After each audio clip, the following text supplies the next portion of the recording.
All right, everyone get ready, because today we are going deep on Ajani Goldmane. Ooh, Ajani Goldmane, a favorite. Yeah, he's a big one, and we're going to be talking about him as this kind of legendary figure in Magic. A legend. And his story is more than just these epic battles in planeswalking. Right. It's about facing loss, Yeah. wrestling with vengeance, and ultimately finding redemption in the face of some really dark forces. I mean, Ajani's journey is so interesting because it feels so personal, even though it's literally playing out across the multiverse. Right. Like, he starts as this fierce warrior seeking revenge, but his story, like you said, takes him to some dark places. Yeah. And he has to confront not only his own demons, but also these larger forces that threaten to consume, everything. Yeah, it's a big deal. Yeah. So let's unpack this. Okay. Ajani's journey begins on Naya. Yep. It's a plane where nature is supreme, and he's a leonin, which is this powerful cat-like being deeply connected to his pride. Yes, Sounds idyllic. it does. But she said things get dark pretty quickly. Very quickly, yeah, right from the start. You see these contrasting forces at play within Ajani. He's this powerful warrior, protective of his family and pride, but also deeply compassionate. Okay. And this compassion is ultimately what sets him on this path, right?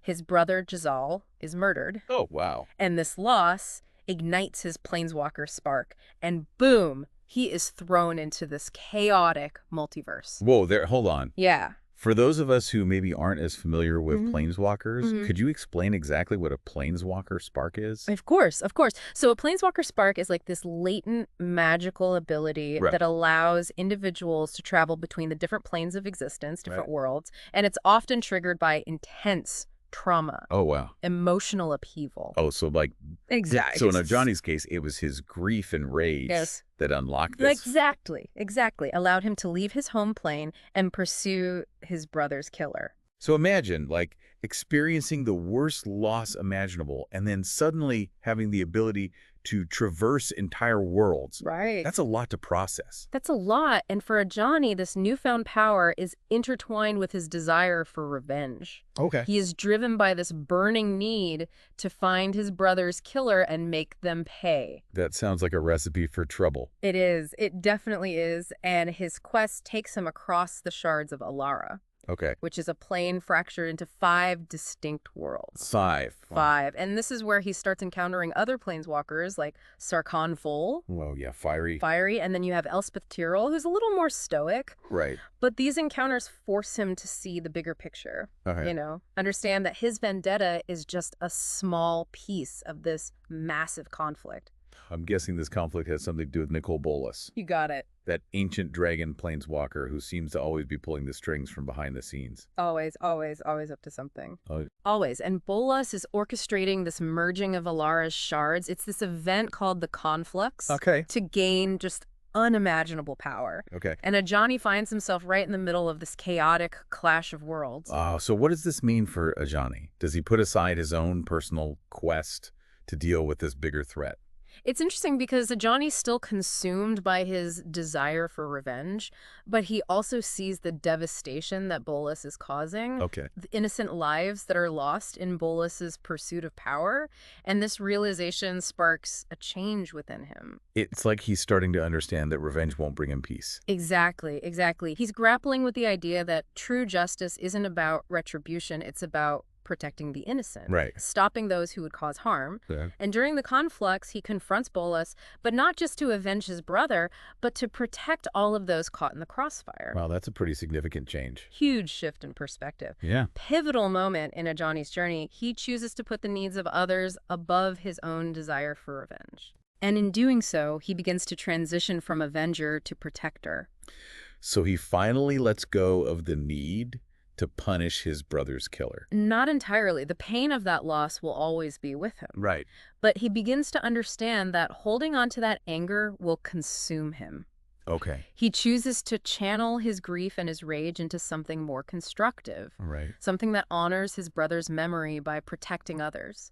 That's powerful. It's incredible strength. It does. And it's this strength that defines Ajani's character. He's a warrior at heart, but he's also this protector, Yeah? guardian, a beacon of hope in a multiverse that often feels shrouded in darkness. Right. It's not always sunshine and rainbows. No, not at all. Out there. Especially with Bolas lurking around. Exactly. Always causing trouble. So this is just the beginning of Ajani's journey. Oh, we're just getting started. He's chosen this new path of a protector. Yes. But how will this decision shape his actions and his interactions moving forward? Yeah, that's a great question. That's what we'll be exploring in part 2 of our deep dive on Ajani Goldmane. I can't wait. And this new sense of purpose, it leads him to the plane of Bant, one of the shards of Alara. Okay. And Bant is a world steeped in chivalry and honor. Knights defend the innocent, Right. uphold the strict code of conduct. So it seems like the perfect place for Ajani to, Right. Find peace. find some peace. You would think. Yeah. But he's still wrestling with those inner demons. So even though he's made this decision Yeah. to be a protector, Right. he's still carrying all this baggage. Absolutely. The scars of his brother's murder run deep. Right. And he's still learning to navigate this new path. And he actually encounters Elspeth Tyrell on Bant. Wait, Elspeth Tyrell? Yes. She ends up joining the Gatewatch too. She does. And their relationship is so key for Ajani. Okay. Because Elspeth, unlike Ajani, has retreated into herself. She's lost hope. She's closed off emotionally. Almost a mirror image of what Ajani could become if he had continued down that path of vengeance. So he sees a reflection of his own potential darkness. Exactly. And that realization pushes him to become a mentor to Elspeth. Okay. He sees her potential, her strength, even when she can't see it herself. Right. He guides her, he supports her, helps her rediscover that spark of hope. I'm seeing a pattern here. Yeah. First, he confronts Bolas to protect others. Now he's mentoring Elspeth. Right. It seems like his definition of strength is evolving. Yes. He's not just a warrior. No. He's becoming this symbol of hope for those who are lost. That's a great observation. And this evolution is what ultimately leads him to join the Gatewatch. Oh, the Gatewatch. Now, that's a big lead. It is. Going from protecting one person to taking on the responsibility of safeguarding the entire multiverse. It is a huge responsibility. It is. But Ajani recognizes these growing threats facing the multiverse, sees the need for a united front, a group of these powerful planeswalkers dedicated to protecting all of existence. So he sets aside his own personal struggles to join this group. Not quite. His personal struggles become part of what drives him to join. Okay. He's still working through his own pain, but he finds purpose in using his strength to fight for this larger cause. So he's turning his trauma into fuel for good. Exactly. And his time with the Gatewatch tests him in ways he never could have imagined. Give me some examples. What kind of threats did they face? Well, one of the first major challenges was the Eldrazi on Zendikar. Oh, the Eldrazi. These massive world-devouring creatures. I can only imagine. Giant interdimensional beings that suck the life out of planets. It's terrifying. It was a truly epic battle. Yeah. Ajani fought alongside Gideon Jura, Jace Beleren, Chandra Nalaar, and Nissa Ravane. Wow. The whole gang. The whole gang. They barely managed to defeat the Eldrazi. Okay. But the victory came at a cost. What do you mean? Well, fighting on this scale against threats that could destroy worlds forces you to make difficult choices. Okay. Sometimes those choices result in casualties, even unintended consequences. So even though they were trying to do good, Yes. their actions had negative consequences. Unfortunately, and that starts to weigh on Ajani. Okay. He's always been this protector. Right. But the scale of these threats they face, the compromises they have to make, start to make him question things. Question what?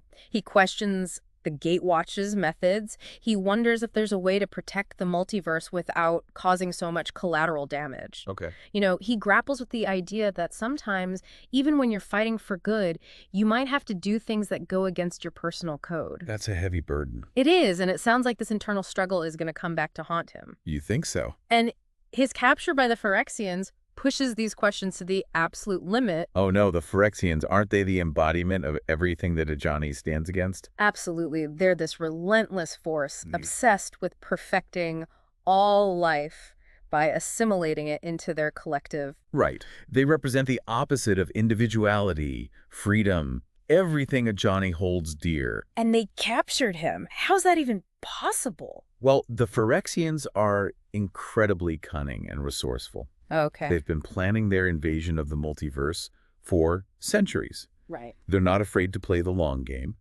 and they manage to exploit Ajani's compassion, his empathy, his very nature as a protector to lure him into a trap.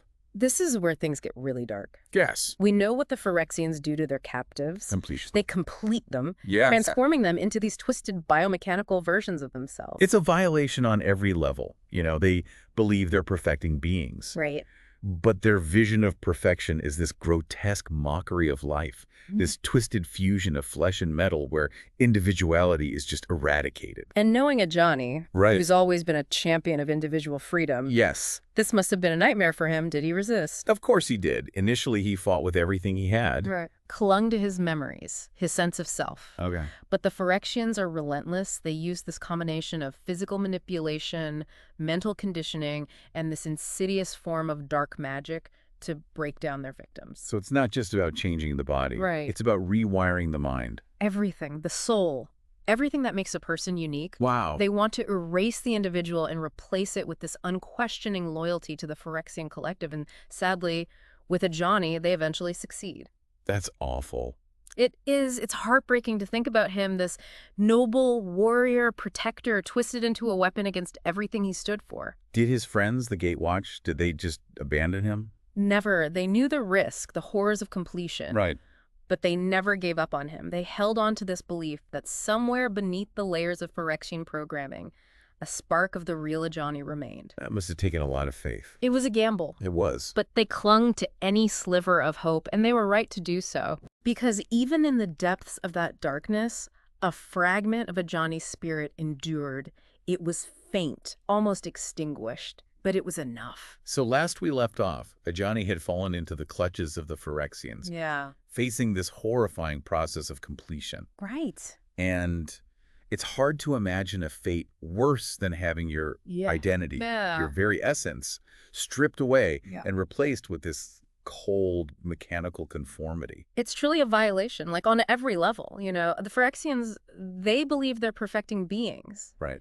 But their vision of perfection is this grotesque mockery of life. Right. This twisted fusion of flesh and metal. Right. Where individuality is just eradicated. And knowing Ajani, who's always been such a champion of individual freedom and self-expression, Right. being forced into that kind of conformity must have been a nightmare. A total nightmare, yeah. Did he resist at all? Of course he did. Initially, he fought with everything he had, clung to his memories, his sense of self. Right. But the Phyrexians are relentless.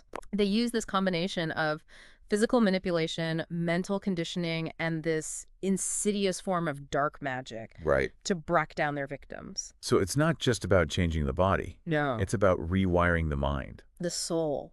Everything that makes a person unique. Wow. They want to erase the individual and replace it with this unquestioning loyalty to the Phyrexian collective. Right. And sadly, with Ajani, they eventually succeed. So they found a way to free him from the Phyrexian control. It was a long process. I can imagine. Fraught with danger, Yeah. uncertainty. It involved this combination of powerful magic, strategic planning, and honestly, a lot of luck. Wow.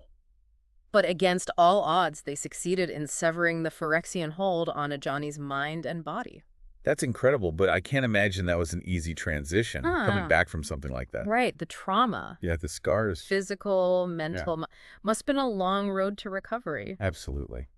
You're right, the scars of completion run deep. Right. Even though he was physically healed, the mental and emotional anguish lingered. Yeah. The memories of what he did while under Phyrexian control, the things he said, the people he hurt, it haunted him. It's like a cosmic version of PTSD. It is. To have your people being violated, it's a nightmare scenario. And it's a testament to Ajani's strength of character that he was able to come back from that. Okay. To face those demons, to grapple with the guilt and the pain, it took incredible courage and resilience. So did he ever fully recover? Was he able to forgive himself for what happened? Forgiveness is complex, but he did find a way to move forward. Oh. To integrate that experience into his understanding of himself, to use it as fuel to continue fighting for what he believes in. So even after facing the ultimate violation, being twisted and manipulated by the Phyrexians, he still found a way to hold on to his ideals. That's Ajani Goldmane. He's a survivor, a fighter, a protector. Wow. He's been broken, betrayed, manipulated. Right. Yet he still chooses to stand against the darkness. Right. Champion hope and freedom, even in the face of despair. It's an inspiring story, really a testament to the enduring power of, well, I guess in this case, the leonin spirit. Exactly. And while his story is still being written, I think the lessons we can learn from Ajani are timeless. Absolutely. The importance of resilience, the courage to fight for what's right, the unwavering belief in hope even when surrounded by darkness. Well said. I think we've all learned a lot about Ajani Goldmane today. Yeah. About his struggles, his triumphs.